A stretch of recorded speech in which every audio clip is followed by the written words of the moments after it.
Hello everyone and my dear friends, welcome to our new video of class 5th English. In this video, we will learn reading of poem Topsy Turvy Land. We will read the poem and learn pronunciation of each and every word from the poem. And I will also explain the poem to you, my dear students. Let's start with me. Before starting the poem, I want to tell you that you can also learn the recitation of the poem with the link given in the description box. Let's start. Name of the poem is Topsy Turvy Land. Let's read. Have you ever thrown your school bag on your bed? क्या कभी आपने अपना school bag अपने bed पर फेंका है? Like in this picture you can see, here is the school bag. Have you ever left your shoes and socks here and there? क्या कभी आपने अपने शूज और सॉक्स को यहाँ वहाँ छोड़ दिया है? Like this, shoe and socks. Have you ever played with your ball in your room? क्या आप अपनी बॉल से अपने रूम में कभी खेले हैं? Does your room something look like this? क्या आपका रूम भी ऐसे ही दिखाई देता है? Like in this picture you can see, how's the room? कैसा दिख रहा है ये रूम? क्या ये सुंदर दिख रहा है? क्या ये नाइस दिख रहा है? No, ये बिल्कुल भी अच्छा नहीं दिख रहा है. यहाँ पर जो सामान है वो बिल्कुल फैला हुआ है. Okay students, now let's start our poem. Now read about one such upside down land. अब हमें पढ़ना है एक ऐसे ही अपसाइड डाउन लैंड के बारे में. अपसाइड डाउन यानी उल्टे पुल्टे लैंड के बारे में. The people walk upon their head, the sea is made of sand, the children go to school by night in topsy turvy land. People कौन होते हैं? लोग. वहाँ टॉपसी टर्वी लैंड के जो लोग हैं वो वॉक अपॉन देयर हेड, अपने हेड पर चलते हैं. जैसे कि हम लोग पैरों पर चलते हैं, वहाँ के लोग हेड पर चलते हैं. हेड यानी सर. The sea is made of sand. वहाँ पर जो समुद्र है वो सैंड यानी कि मिट्टी से बना हुआ है, जबकि हमारे यहाँ समुद्र कैसे होते हैं? वो पानी से भरे होते हैं. The children go to school by night.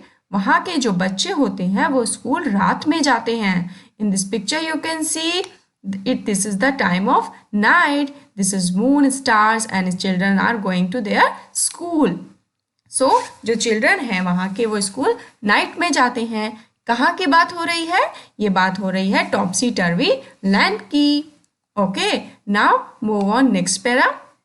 The front door step is at the back. You are walking when you stand. You wear your hat upon your feet in topsy turvy land. So इस paragraph की first line है the front door step is at the back. Front door यानी कि मुख्य जो हमारा door होता है उसका पायदान उल्टी पुल्टी दुनिया यानी टॉपसी टर्वी लैंड में पीछे की तरफ होता है, जो आगे की तरफ होना चाहिए. घर के मुख्य द्वार का जो स्टेप है वो आगे की तरफ होना चाहिए, लेकिन टॉपसी टर्वी लैंड में ये बिहाइंड यानी बैक पीछे की तरफ होता है. You are walking when you stand. और जब आप खड़े हैं तब आप चल रहे होते हैं. You wear your hat upon your feet. आप अपनी हैट अपने पैरों में पहनते हैं. In this picture you can see the man is wearing his hat on feet in topsy turvy land. कहाँ की बात है ये? ये बात है टॉपसी टर्वी लैंड के पीपल के बारे में. Next paragraph. And buses on the sea you will meet, while pleasure boats are planned to travel up and down the street of topsy-turvy land. The buses on the sea you will meet. आपको बस कहाँ travel करते हुए मिलेंगी?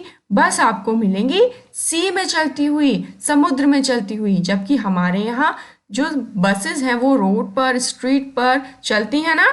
Yes, लेकिन टॉपसी turvy land में जो buses हैं वो आपको सी यानी समुद्र पर चलती हुई दिखेंगी. हियर यू कैन सी जो बस है वो समुद्र पर चल रही है. And the next line is while pleasure boats are planned to travel up and down the street, जबकि वहाँ पर जो बोट्स हैं वो इस तरह प्लान की गई हैं, इस तरह डिज़ाइन की गई हैं कि उनमें स्ट्रीट यानी गलियों में, रोड पर उनसे ट्रेवल किया जा सके। You can see school boat जो सड़क पर चल रही है और जो बस है वो पानी पर चल रही है। Yes, this is topsy turvy land. Okay, now last paragraph of the poem is you pay for what you never get, I think it must be grand, for when you go you are coming back in topsy-turvy land। topsy-turvy land में आप उस चीज़ के लिए पे करते हैं जब जो चीज़ आपको नहीं मिलने वाली, यहाँ पर लिखा है you pay for what you never gate, जो चीज़ आपको कभी नहीं मिलती उसके लिए वहाँ पर पेमेंट करते हैं। यहाँ पर तो हम उस चीज़ के लिए पेमेंट करते हैं जो हम लेने वाले होते हैं, जो हमें चाहिए होती है, जो हम खरीदते हैं। यस यस, लेकिन टॉपसी टर्वी लैंड में अपोजिट होता है, बिल्कुल उल्टा होता है। आई think it must be grand, मेरे को लगता है कि ये बड़ा ही मज़ेदार होता है। For when you go you are coming back, यानी कि जब आप जा रहे हैं तो इसका अर्थ है कि आप वापस आ रहे हैं। यू आर कमिंग बैक, और ये कहाँ की बात है? इन टॉपसी टर्वी लैंड, ये टॉपसी टर्वी लैंड की बात है। आप देख सकते हैं कि टॉपसी टर्वी लैंड में सारी चीज़ें ही अर्थ के बिल्कुल अपोजिट हो रही हैं, बिल्कुल उल्टी हो रही हैं, तो इसीलिए उस लैंड का नाम टॉपसी टर्वी है। So students, here we have completed poem topsy turvy. We have read the poem and also we have understood, हमने पढ़ ली है, एक एक वर्ड का प्रोनाउंसिएशन सीख लिया है और हमने उसको अंडरस्टैंड भी कर लिया है, मीनिंग भी सीख लिया है। इसी के साथ अब आपको पोएम का रेसिटेशन भी सीखना है। मैं आपको रेसिटेशन ऑफ पोएम का लिंक प्रोवाइड करा दूंगी और लिंक इसके डिस्क्रिप्शन बॉक्स में भी रहेगा, तो वहाँ से भी आप उसको गेट कर सकते हैं। तो आपका टुडेज टास्क यही है कि पोएम को रीड करना, उसका प्रोनाउंसिएशन सीखिए, उसको अंडरस्टैंड कीजिए और उसको रिसाइट करना सीखिए। Thank you.